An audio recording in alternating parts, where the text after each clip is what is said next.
സ്വാഗതം പേജ് 10 സ്റ്റോറീസിലേക്ക്. ഇറാന് രാജ്യത്തിന്റെ പരമാധികാരമാണ് വലുത്. അതുകൊണ്ട് തന്നെ ഹോർമൂസിലേക്ക് അമേരിക്ക നടത്തിയ കപ്പൽ പ്രകോപനം ഇറാനെ ദേഷ്യം പിടിപ്പിച്ചു. പിന്നാലെ അമേരിക്കയുടെ നിർദ്ദേശങ്ങളെ ധൈര്യപൂർവ്വം ഇറാൻ നിരസിച്ചു. അതായത് പ്രതീക്ഷിച്ചതുപോലെ ഇസ്ലാമാബാദ് ചർച്ച പരാജയപ്പെട്ടു. ഖാനയിലെ ഇറാൻ എംബസി എക്സിൽ കുറിച്ച വാചകങ്ങൾ ഈ സമയത്ത് വളരെ പ്രസക്തമാണ്. 21 മണിക്കൂർ നീണ്ട ചർച്ച. ഇതിനായി JD വാൻസ് ലോകത്തിന്റെ പകുതി ദൂരം സഞ്ചരിച്ച് ഇസ്ലാമാബാദിലെത്തി.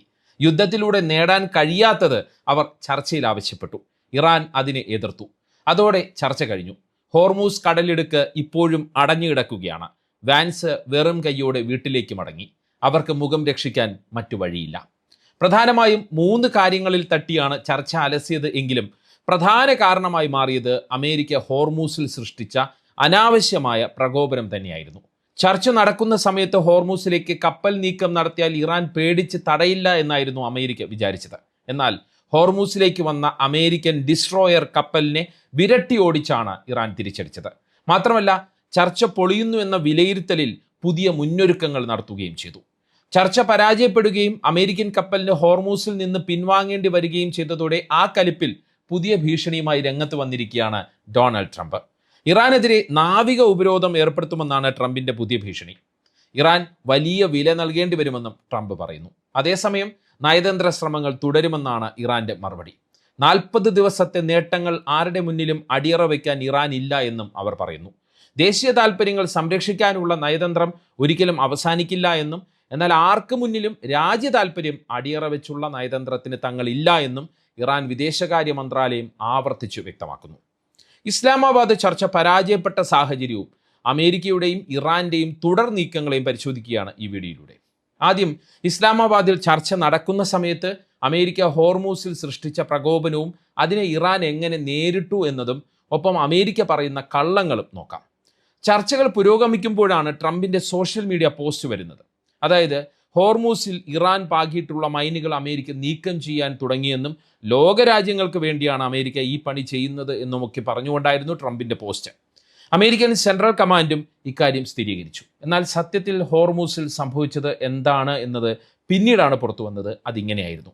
അമേരിക്കൻ നാവികസേനയുടെ USS മൈക്കിൾ മാർഫിക്ക് സമാനമായ ഗൈഡഡ് മിസൈൽ ഡിസ്ട്രോയർ കപ്പൽ ഹോർമൂസ് കടലിടുക്ക് കടക്കാനായി ശ്രമിച്ചു. ഇറാൻ ഹോർമൂസിൽ പാകിയിട്ടുള്ള മൈനുകൾ നീക്കം ചെയ്യാൻ വേണ്ടിയായിരുന്നു ഈ കപ്പലിന്റെ നീക്കം. എന്നാൽ ഇറാൻ നാവികസേന അതായത് IRGC ഈ നീക്കം കൃത്യമായി മനസ്സിലാക്കുകയും കപ്പലിന് മുന്നറിയിപ്പ് നൽകുകയും ചെയ്തു. 30 മിനിറ്റിനുള്ളിൽ പിന്മാറിയില്ല എങ്കിൽ ആക്രമിക്കുമെന്നാണ് IRGC നൽകിയ മുന്നറിയിപ്പ്. തുടർന്ന് കപ്പൽ പിൻവാങ്ങിയെന്നാണ് ഇറാൻ പറയുന്നത്.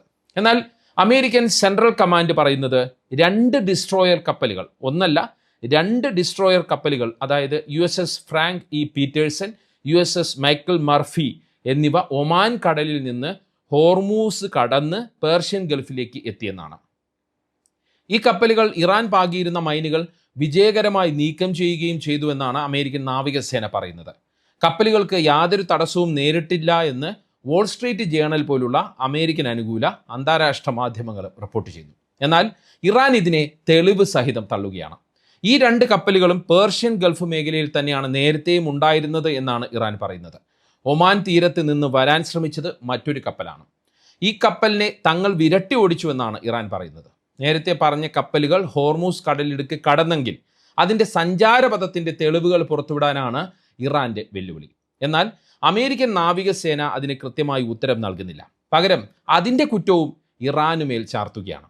ആ കപ്പലുകൾ ലൊക്കേഷൻ വിവരങ്ങൾ പുറത്തുവിടുന്ന അല്ലെങ്കിൽ രേഖപ്പെടുത്തുന്ന AIS എന്നറിയപ്പെടുന്ന ഓട്ടോമാറ്റിക് ഐഡൻറ്റിഫിക്കേഷൻ സിസ്റ്റം സംവിധാനം ഓൺ ചെയ്തിരുന്നുവെന്നും എന്നാൽ ഇറാൻ ഈ മേഖലയിൽ സിഗ്നൽ തടസ്സപ്പെടുത്തുന്ന ജാമിംഗ് അതായത് GPS ഇൻ്റർഫറൻസ് നടത്തുന്നുണ്ട് എന്നും അതുകൊണ്ട് കപ്പലുകളുടെ സഞ്ചാരപഥം രേഖപ്പെടുത്താൻ കഴിഞ്ഞില്ല എന്നുമാണ് അമേരിക്കൻ സെൻട്രൽ കമാൻഡിൻ്റെ വാദം.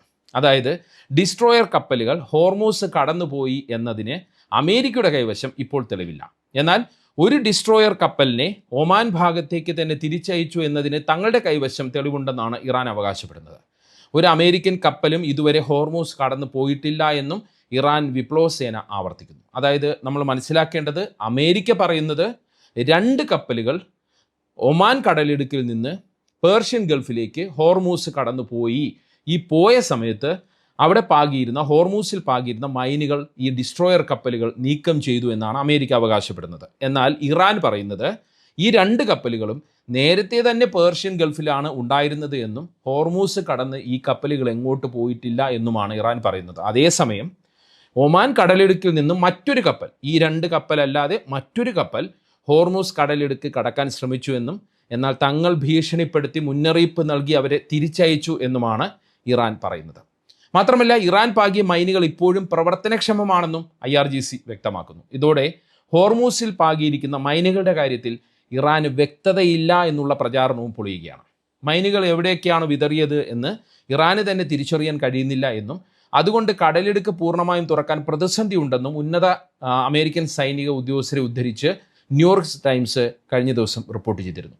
എന്നാൽ മൈനുകൾ കണ്ടെത്താൻ കഴിയുന്നില്ല എന്ന് ഒരുപക്ഷെ ഇറാൻ സൈന്യം പറഞ്ഞിട്ടുണ്ട് എങ്കിൽ തന്നെ അത് തന്ത്രമായിരിക്കാമെന്നാണ് യുദ്ധ വിദഗ്ധരെല്ലാം പറയുന്നത്. കാരണം ഇറാൻ സൈന്യം എന്തായാലും ഇത്ര തന്ത്രപ്രധാനമായ ഒരു പാതയിൽ ഇങ്ങനെ ഉത്തരവാദിത്തമില്ലാതെ മൈനുകൾ വിതറില്ല എന്ന് തന്നെയാണ് യുദ്ധ വിദഗ്ധരെല്ലാം പറയുന്നത്.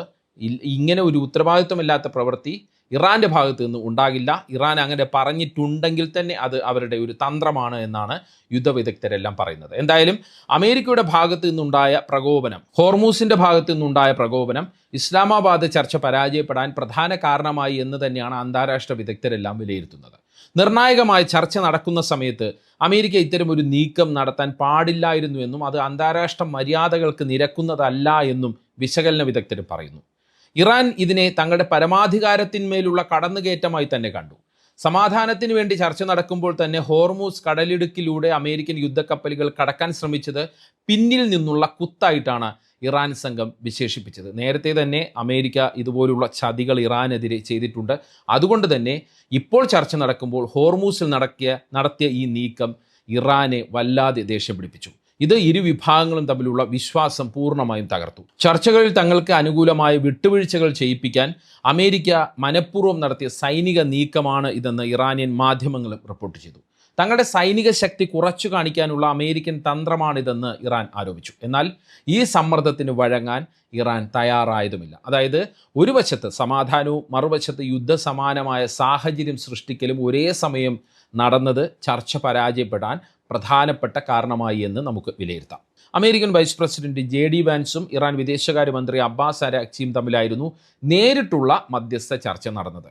ഈ ചർച്ചയിലുടനീളം ഹോർമൂസ് കടലിടുക്കിൻ്റെ നിയന്ത്രണം പ്രധാന ചർച്ചയായി തന്നെ മാറിയിരുന്നു. അതിനിടയ്ക്കാണ് അമേരിക്കയുടെ പ്രകോപനം വരുന്നത്. ഇതോടെ ഇറാൻ വിദേശകാര്യമന്ത്രി അബ്ബാസ് അരാക്ചി ചർച്ചകളിൽ കൂടുതൽ കടുത്ത നിലപാട് തന്നെ സ്വീകരിച്ചു. ചെറിയ തോതിലുള്ള വിട്ടുവീഴ്ചയുടെ സാഹചര്യം തന്നെ അടഞ്ഞു, അല്ലെങ്കിൽ സാഹചര്യം പോലും അടഞ്ഞു. ഹോർമൂസ് കടലിടുക്കിൽ ഇറാൻ്റെ പൂർണ്ണ പരമാധികാരം ഉറപ്പാക്കണമെന്നാണ് ഇറാൻ ആവർത്തിച്ച് ആവശ്യപ്പെട്ടത്. അതിൽ വിട്ടുവീഴ്ചയ്ക്ക് തയ്യാറായതുമില്ല. മാത്രമല്ല തങ്ങൾ ചുങ്കം പിരിക്കുമെന്നും അത് ഒമാനുമായി പങ്കുവയ്ക്കുമെന്നും ഇറാൻ നിലപാട് സ്വീകരിച്ചു. എന്നാൽ അമേരിക്ക അത് അംഗീകരിക്കാൻ തയ്യാറായില്ല. ആഗോള ഊർജ്ജ വിപണിയെ ബാധിക്കുന്ന വിഷയമായതിനാൽ തന്നെ അങ്ങനെ തീരുമാനിക്കാൻ കഴിയില്ല എന്നാണ് അമേരിക്കൻ വൈസ് പ്രസിഡന്റിൻ്റെ നേതൃത്വത്തിലുള്ള സംഘം നിലപാട് സ്വീകരിച്ചത്. ചർച്ചയിൽ മറ്റൊരു തർക്ക വിഷയമായി മാറിയത് നമുക്ക് നേരത്തെ അറിയാവുന്ന കാര്യം തന്നെയാണ്. ഇറാൻ്റെ ആണവായുധ പദ്ധതിയാണ്. ഇറാൻ ആണവായുധ പദ്ധതി ഉപേക്ഷിക്കണമെന്നും അത് ഇനി ഒരിക്കലും തുടരില്ല എന്ന് ഉറപ്പ് നൽകണമെന്നും അമേരിക്ക ആവശ്യപ്പെട്ടു. എന്നാൽ ഇത് അന്യായമായ നിബന്ധനയാണെന്നും ഒരിക്കലും അംഗീകരിക്കാൻ കഴിയില്ല എന്നും ഇറാൻ നിലപാടെടുത്തു. തങ്ങൾ സമാധാനപരമായ ആവശ്യങ്ങൾക്ക് വേണ്ടിയാണ് ഈ ആണവായുധ പദ്ധതി ഉപയോഗിക്കുന്നതെന്ന് ഇറാൻ ആവർത്തിച്ചു. മറ്റൊരു വിഷയമായി മാറിയത് ഇറാൻ്റെ മരവിപ്പിച്ച സ്വത്തുകൾ വിട്ടുകൊടുക്കുന്നതും ലെബനനിലെ വെടിനിർത്തലുമാണ്. ഉപരോധത്തിൻ്റെ ഭാഗമായി അമേരിക്ക മരവിപ്പിച്ച ഇറാൻ്റെ സ്വത്തുക്കൾ നിബന്ധനകളില്ലാതെ വിട്ടു നൽകണമെന്നും പശ്ചിമേഷ്യയിൽ ഉടനീളം സ്ഥിരമായ വെടിനിർത്തൽ നടപ്പാക്കണമെന്നുമാണ് ഇറാൻ ആവശ്യപ്പെട്ടത്. എന്നാൽ ഇത് അമേരിക്ക അംഗീകരിച്ചില്ല. മാത്രമല്ല ഇസ്രയേൽ ആക്രമണം തുടരുന്നത്, അതായത് ലെബനോനിലും ഗാസയിലും ഇസ്രയേൽ ആക്രമണം തുടരുന്നത് ചർച്ചകളിൽ വലിയ അതൃപ്തി ഉണ്ടാകാൻ മറ്റൊരു കാരണമായി മാറുകയും ചെയ്തു. നേരത്തെയുള്ള ആണവ കരാറുകളിൽ നിന്ന് അമേരിക്ക ഏകപക്ഷീയമായി പിന്മാറിയ ഒരു ചരിത്രമുണ്ട്. അമേരിക്കയുടെ പുതിയ വാഗ്ദാനങ്ങളെ അതുകൊണ്ട് തന്നെ ഇറാൻ വിശ്വാസത്തിലെടുത്തില്ല എന്നതാണ് മറ്റൊരു കാര്യം. അതായത് അമേരിക്കയുടെ തന്ത്രപരമായ നീക്കങ്ങൾക്കും രാഷ്ട്രീയ സമ്മർദ്ദങ്ങൾക്കും മുന്നിൽ മുട്ടുമടക്കുന്നതിനേക്കാൾ നല്ലത് ചർച്ച പരാജയപ്പെടുന്നതാണ് എന്ന് ഇറാൻ ഭരണകൂടം തീരുമാനിക്കുകയായിരുന്നു. ഈ കടുത്ത നിലപാടാണ് ഈ 21 മണിക്കൂർ നീണ്ട ചർച്ചയ്ക്കൊടുവിൽ ഒരു തീരുമാനവുമില്ലാതെ പിരിയാൻ കാരണമായത്. തങ്ങൾ നൽകിയ അവസാനത്തെയും മികച്ചതുമായ വാഗ്ദാനങ്ങൾ ഇറാൻ തള്ളിയത് കൊണ്ടാണ് ചർച്ച പരാജയപ്പെട്ടത് എന്നാണ് JD വാൻസ് പിന്നീട് പറഞ്ഞത്. എന്തായാലും ചർച്ച പരാജയപ്പെട്ടതിന് പിന്നാലെ ഇറാനെതിരെ നാവിക ഉപരോധം ഏർപ്പെടുത്താനുള്ള നീക്കം ട്രംപ് നടത്തുന്നു എന്നാണ് സൂചന. ഇറാൻ വിട്ടുവീഴ്ചയ്ക്ക് തയ്യാറായില്ല എങ്കിൽ പ്രയോഗിക്കാവുന്ന ഒരു ട്രംപ് കാർഡ് ആയാണ് നാവിക ഉപരോധത്തെ ട്രംപ് വിശേഷിപ്പിച്ചിരിക്കുന്നത്. അതായത് മുമ്പ് വെനസ്വേലൻ സമ്പദ് വ്യവസ്ഥയെ തളർത്താൻ അല്ലെങ്കിൽ തകർക്കാൻ അമേരിക്ക സ്വീകരിച്ച അതേ തന്ത്രം ഇറാനെതിരെയും പ്രയോഗിക്കാനാണ് ആലോചന. ഇറാൻ്റെ പ്രധാന വരുമാന സ്രോതസ്സായ എണ്ണ കയറ്റുമതി പൂർണ്ണമായും തടയുക എന്നതാണ് ഇതിൻ്റെ പ്രധാന ലക്ഷ്യം. ഇറാനിൽ നിന്ന് എണ്ണ വാങ്ങുന്ന ചൈന, പിന്നെ നമ്മുടെ ഇന്ത്യ തുടങ്ങിയ രാജ്യങ്ങളെ ആ നീക്കത്തിൽ നിന്ന് പിന്തിരിപ്പിക്കാൻ ഈ ഉപരോധം വഴി സാധിക്കുമെന്ന് അമേരിക്ക കരുതുന്നു. എന്നാൽ വെനിസ്വേല അല്ല ഇറാൻ എന്ന് ട്രംപിന് ആവർത്തിച്ചു മുന്നറിയിപ്പ് നൽകുകയാണ് സാമ്പത്തിക വിദഗ്ധരും നയതന്ത്ര വിദഗ്ധരും. ഇതുവരെ വെനിസ്വേല പോലെ തന്നെ ഇറാനിൽ നീക്കങ്ങൾ വളരെ എളുപ്പമാണെന്ന് ട്രംപ് വിചാരിച്ചിരുന്നു. പക്ഷേ യുദ്ധം തുടങ്ങി കുറച്ച് കഴിഞ്ഞപ്പോൾ അത് മനസ്സിലായി. പക്ഷേ ഇനിയും മനസ്സിലാകാത്ത രീതിയിലാണ് ട്രംപിൻ്റെ പോക്കെങ്കിൽ വലിയ പ്രത്യാഘാതങ്ങൾ ഉണ്ടാകുമെന്നാണ് സാമ്പത്തിക വിദഗ്ധർ വലിയ രീതിയിൽ മുന്നറിയിപ്പ് നൽകുന്നത്. വെനിസ്വേലയ്ക്കെതിരെ പ്രയോഗിച്ച തന്ത്രം ഇറാനെതിരെ പ്രയോഗിച്ചാൽ അത് ഗുണത്തെക്കാൾ ഏറെ ദോഷമായി മാറുമെന്നാണ് ഇവർ പറയുന്നത്. ഇനി യുദ്ധം അവസാനിപ്പിക്കാൻ ഇറാൻ വിചാരിക്കണമെന്ന അവസ്ഥയിലേക്ക് കാര്യങ്ങളെ അമേരിക്ക തന്നെ എത്തിച്ചിരിക്കുകയാണ്.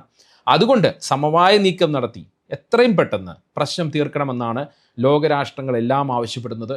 ചർച്ചകൾ അവസാനിച്ചിട്ടില്ല എന്നും വീണ്ടും ഇരു രാജ്യങ്ങളുടെയും പ്രതിനിധികളെ ഒരു ടേബിളിന് ചുറ്റും കൊണ്ടുവരാൻ കഴിയുമെന്നുമാണ് പാകിസ്ഥാൻ സംഘം ആത്മവിശ്വാസം പ്രകടിപ്പിക്കുന്നത്. അതിനുവേണ്ടിയുള്ള നീക്കങ്ങൾ തുർക്കിയും ഒമാനും ഒക്കെ നടത്തുന്നുണ്ട്. ചർച്ചകൾ വീണ്ടും നടക്കട്ടെ എന്ന് നമുക്ക് പ്രത്യാശിക്കാം. ഒരു സമാധാനപരമായ രീതിയിലേക്ക് കാര്യങ്ങൾ എത്തുമെന്ന് നമുക്ക് ഒരു പ്രത്യാശ പ്രകടിപ്പിക്കാം. ഈ വീഡിയോയെക്കുറിച്ചുള്ള അഭിപ്രായങ്ങൾ കമൻറ്റ് ചെയ്യുക. പേജ് 10 സ്റ്റോറീസിൻ്റെ വീഡിയോകൾ വാട്സപ്പിൽ കിട്ടാൻ കമൻറ്റ് ബോക്സിലുള്ള ലിങ്കുകൾ ക്ലിക്ക് ചെയ്യുക. വാട്സപ്പ് ഗ്രൂപ്പിലോ അല്ലെങ്കിൽ വാട്സപ്പ് ചാനലിലോ നിങ്ങൾക്ക് അംഗമാകാം. നന്ദി, നമസ്കാരം.